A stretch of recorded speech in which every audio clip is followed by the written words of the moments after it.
we're in Lure Gourmet, and it's quite crowded. We can't get a table. We have to wait for a table. We can see the food coming out of the kitchen though. Yuko will probably spot something that she likes, won't you? You'll probably see something there, Yeah. and you'll think, I'd like to have that.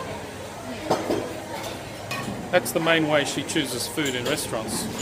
She looks at what other people are eating, and she says, I'll have what they're having.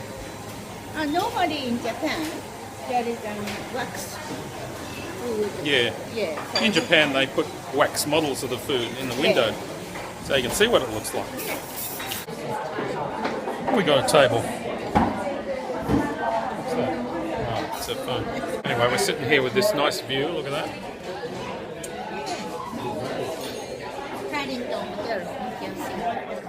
You can see the Carrington in the distance. I drank pear juice today. That's unusual. Pear juice.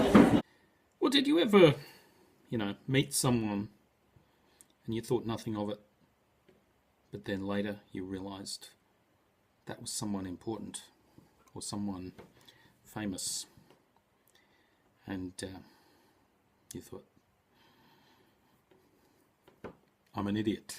2 nights ago, when I was at the observatory at Linden, we were using the big telescope, and I went over to the clubhouse at one point to make coffee towards the end of the night, I think it was, and there was a guy there who asked me to help him move the telescope he was using into the clubhouse. He had to get it through this narrow door, and so I helped him to guide it through, and he was wheeling it, pulling it, and then I helped him to find the spot to put it, because it was completely dark. We had the lights off. I had a torch, and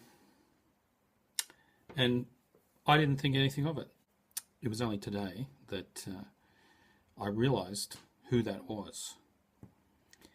It was Bob Evans. Now, you probably have never heard of Bob Evans, but in the world of astronomy, Bob Evans is a legend. He's a legend. He holds the world record for the greatest number of supernovae discovered by one person visually. He used to hold the world record for the greatest number of supernovae discovered by a person, I think. I think it's been surpassed by people using cameras and by automated systems, but I believe he still holds the record for the most discovered visually, that is, looking through the telescope by eye. And he's discovered, according to Wikipedia, 42 supernovae since 1981.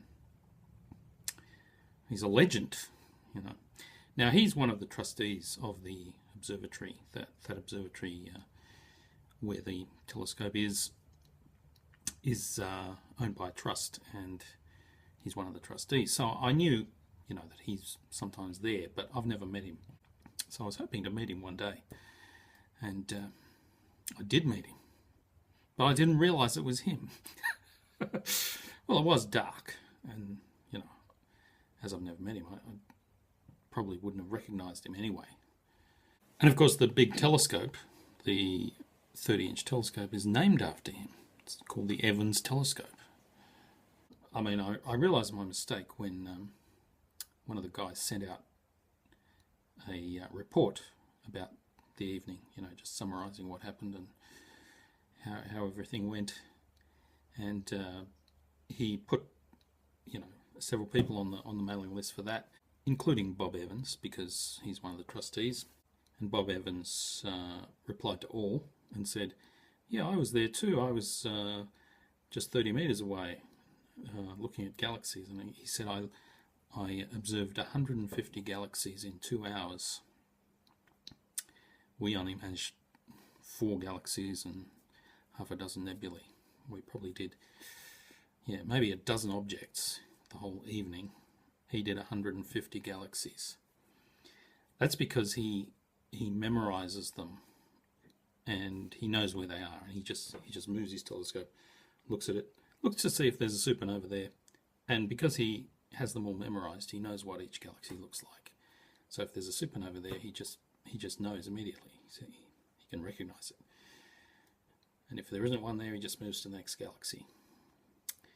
So anyway, because he sent this email, I thought, oh, that's the guy that I helped move his telescope into the clubhouse. Facepalm.